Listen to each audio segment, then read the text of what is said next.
I could have never imagined, back then, that I would cross paths with them again and uncover the shocking truth that unfolded.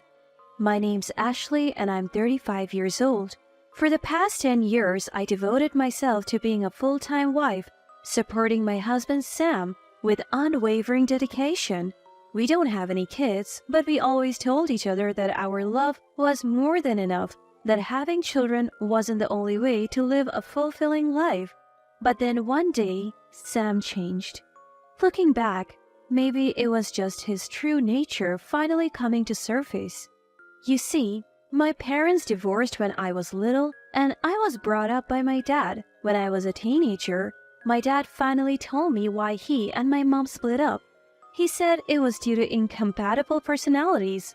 Back then, I thought it was such a trivial reason to end a marriage. After all, everyone has their differences, right? But as I grew older, I painfully realized that differences in personalities, differences in core values, could indeed lead to a divorce. I had to face this harsh reality when my father was tragically killed in a car accident last year. My father, who used to run a construction company, was a craftsman at heart.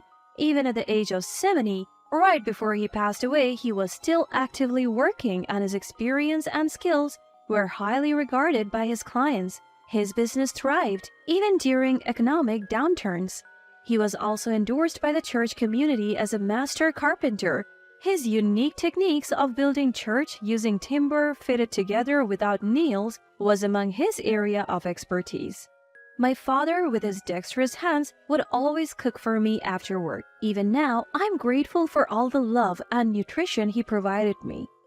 What's important is not what you get in return from others, but how much joy you can give to them, he often told me. I try to live up to these words by devoting myself to my husband Sam. However, after my father suddenly left this world, Sam seemed to change drastically, as if revealing a hidden side of him. Our conversations never ceased, but they often turned to the topic of my father's inheritance. With your dad's inheritance, we can build our own house, right? We can finally move out of this old apartment and into our dream home. I never mentioned to Sam about using my father's inheritance to build a house. I had planned to save it for our retirement. Moreover, I just couldn't use the money my father had worked so hard for to raise me as a single parent. My father was a serious man who never gambled or squandered his money on frivolous activities. Because of this, he left behind a significant amount of wealth. Up until now, I had always been open with Sam about everything. However, seeing the glint in his eye as he eyed my father's inheritance, I found myself lying about the exact amount. We can't afford to buy a house. My father must have spent a lot on drinks and pachinko because he was lonely. There is much less left than you think, Sam. But there's still enough to build a house, right? No, there's not. We might be able to buy a rundown second-hand house, though. Sam looked as if his world was ending. His eyes were lifeless, like those of a dead fish.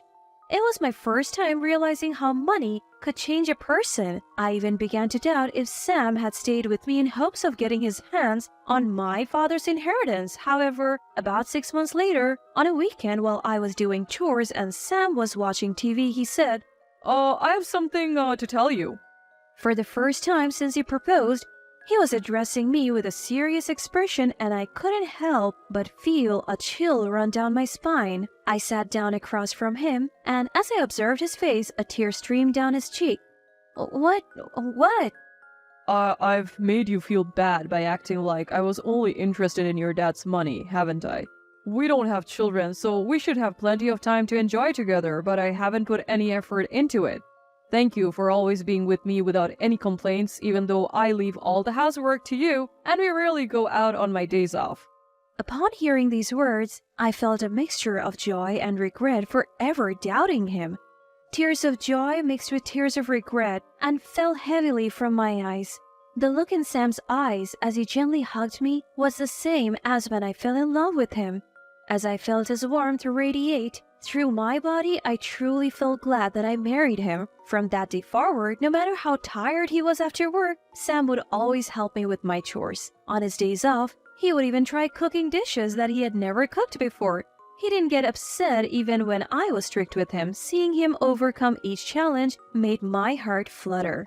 I felt proud that I had chosen him as my husband, and we lived each day as if we were newlyweds again. But then, 6 months later, things started to change when a letter arrived in our mailbox. Here, this letter was in the mailbox today. It's for you, Sam. Sam opened the envelope carefully with a pair of scissors. Wow, it's been 20 years since I graduated from high school. I've been invited several times, but I never went. The envelope contained an invitation to a reunion from his high school friends. I knew he had been invited to these reunions several times since we got married, but he had always declined out of consideration for me, who had no connection with his classmates. I told him that he should definitely go this time. Don't worry about me, you should go and have a good time with your classmates. After some hesitation, Sam decided to attend the reunion and began preparations for it, which was scheduled to take place in a month. Sam, who rarely went out with anyone other than me, didn't have any stylish clothes and his hairstyle was a mess. He told me that because he could be completely open with me, he didn't feel the need to dress up. Well, I have always been a bit clueless about fashion, and I believe that it's what's inside a person that matters, not the outside.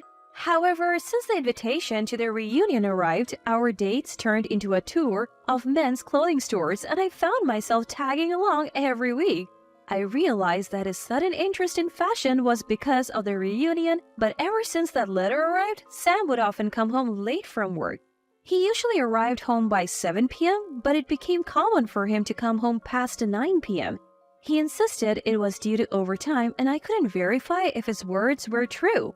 Sam was the one managing our financial statements, and I hadn't seen them before. I also didn't want to call his company as it felt like I was doubting him. 3 days later, with 2 weeks left until the reunion, Sam returned from work and sat me down in the living room chair to share some news. My sister, Michelle, she's just broken up with her boyfriend she was living with. And now she's staying at a friend's house, but the friend's husband is coming back from a business trip next month, and she'll have no place to live. I have to do something for my sweet little sister. I completely understood Sam's concern for his sister.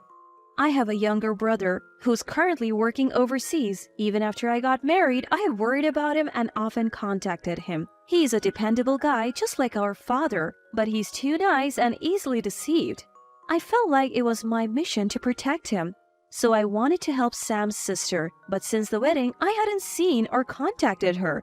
I felt reluctant to use my father's inheritance for someone I barely knew, so I kept quiet.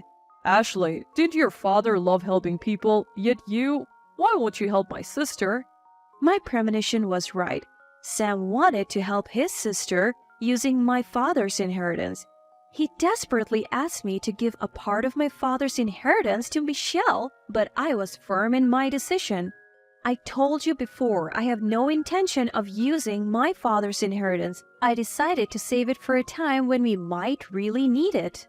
Then Sam muttered, "Huh," and locked himself in his room. Since then, he started avoiding me. We would have meals together, but he never initiated conversation, and no matter how cheerfully I tried to talk, a cold atmosphere remained.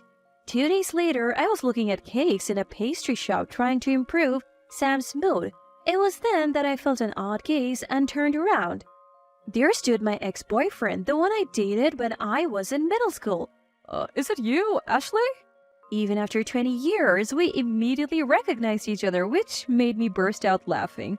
We had lost touch since high school, and I had no idea what he had been up to, but it was quite something to meet him here. He had recently returned to our hometown and was appreciating its charm. After buying our cakes, we decided to catch up at a cafe. Ashley, you haven't changed a bit. There is no way. It's been 20 years, and you haven't changed either. This exchange felt out of the ordinary, and I found it exhilarating. We talked and laughed for a while, but when the conversation turned to love stories, his expression suddenly darkened, and I didn't know how to respond. I, recently broke up with my girlfriend, and all I do is regret it. Why did you break up? I couldn't provide her the emotional support that she needed. For a moment, the word cheating crossed my mind, but what he said next was something even I could deeply understand. It seems his ex-girlfriend has always had a weak constitution and can't work long hours, so she has only ever worked part-time. Despite knowing this, they started dating. But as he became more and more successful in the marketing industry, she felt she couldn't keep up with him and chose to step back. I have achieved success in my work and can provide a luxurious life, so I told her she shouldn't blame herself even if she can't work much. But she never listened to me and cried all the time. Hearing this, I felt that he was at fault. You're just bragging about yourself and putting pressure on your ex-girlfriend. I'm sure she didn't want a luxurious life but felt lonely because you were too absorbed in your work. Apparently, because of his busy work schedule, he would only go home twice a week and he didn't even text her daily. Hearing this, I could painfully relate to his ex-girlfriend's position and couldn't help raising my voice. How did your ex-girlfriend put up with this? If I were her and this kind of neglect went on, I would have broken up with you. No matter how busy you are with work, you have been too neglectful. And you knew she couldn't work. Why didn't you care for her more? The truth is, something similar happened between me and my husband. Around our 3rd year of marriage, I was dealing with infertility treatments and ended up in a depressive state, both physically and mentally drained. Despite this, my husband, who claimed to be busy with work, never once asked me if I was okay. He apologized and improved after I expressed my hardship, but that painful memory still haunts me to this day. Seeing how desperate I was, my ex-boyfriend seemed to realize his mistake. He said he wanted to get back together with his ex, but lacked the courage to act on it. Not wanting to leave him in trouble, I offered my help. In return, he listened to my grievances about my husband and we spent our time together fruitfully. That's what I thought, but a shocking revelation left me stunned. She has an older brother, and his wife is really cold-hearted. Despite being a stay-at-home wife, she doesn't do any chores and squanders money on night outs. Apparently, he's considering divorce, but she won't sign the divorce papers. Oh, that's terrible. I can't believe he's still putting up with her. I think so too. That's why he's secretly planning to let loose at an upcoming reunion. A reunion? The word rang my bell. Comparing the details about his ex-girlfriend's brother and my husband, the shocking truth emerged. His recent ex-girlfriend was none other than my husband's sister, Michelle. We were both left speechless by this bizarre coincidence. We shared everything about our domestic situations, and he began to get angry on my behalf. Your husband is lying. He's using his sister to get to your father's wealth? We decided to tell my husband the following day. My husband finishes work at 5:30 p.m. Counting backwards from his usual arrival time of 9 p.m., he should leave his office around 8:20 p.m. We watched as he left his office 10 minutes past his regular time and headed towards an unfamiliar mountain. He stopped at a log house and we spotted a woman embracing him with open arms. My husband had been cheating on me in this hidden place? Realizing that it would be difficult for us to gather solid evidence, we decided to hire a professional private investigator. After that, we returned to the local area without assaulting the log house, devised a strategy in the car, and when we acted from the next day, another unforgivable truth emerged for me. Looking further into the log house, we discovered that my husband had bought it for $70,000 in cash, hiding the money from me. To add insult to injury, a woman with children was living there. To repay his debt, he was planning to use my ex-girlfriend, who is his sister? I'm glad you didn't give him the money, Ashley. If you had, it would undoubtedly have been spent on his mistress. You're right. I never thought he would hide such a large amount of money. It feels like he's mocking me. Maybe we should confront him together. My ex-boyfriend agreed with me and reached out to his ex-girlfriend. His ex-girlfriend, crying, asked why he had contacted her, but when we told her what we had found out, she immediately wanted to meet me. The next day, the three of us had our first meal together at a family restaurant, our eyes lighting up at the long-awaited reunion. I'm sorry, I haven't seen you since the wedding. My brother told me not to meet you because you hate me. Wait a minute. I never said I hated you. I even suggested to Sam that we should go on a trip together with you. The realization that it was Sam who had caused the rift between Michelle and me made me angry. From the beginning of our marriage, Sam was a liar, and I blamed myself for trusting him. The tears of regret spilled out uncontrollably. I suppose seeing me in this state must have brought back some emotions for the two of them. In the end, the three of us shed tears together as the quiet moments passed by. Speaking on behalf of my ex-boyfriend, I conveyed his feelings to his ex-girlfriend. She admitted, "I have a strange kind of pride. I ended up envying my boyfriend who was more capable at work than I was, and as a result, I couldn't be honest and rely on him." It was a horrifying realization that a minor misunderstanding or assumption between a man and a woman could lead to a major tragedy. From then on, they swore to speak with consideration for each other and they got back together. Oh, I'm relieved. I was wondering what to do if it didn't work out, but I'm glad everything turned out fine. Despite the trouble my brother has caused, thank you for helping me. Now it's our turn to support you. 3 days later, it was finally time to strike back. The day arrived when my husband was going to a reunion. I started packing my things as soon as I saw off my husband, who was in a good mood since morning. The reunion was going to be held at an inn about 2 hours away by car from here, with an overnight stay, so the deadline was the next evening. I scheduled to make it in time. Thanks to the help of my ex-boyfriend and his girlfriend, I had extra time and was able to throw away the photos of my memories with my husband. It's strange how love works. I felt refreshed, even though those were photos I cherished so much. What we decided in our discussion was to sell this house first. It was heart-wrenching to sell this house, a memento of my father, but I'm sure he would understand. The following morning, I asked a moving company to transport our belongings to my husband's parents' house.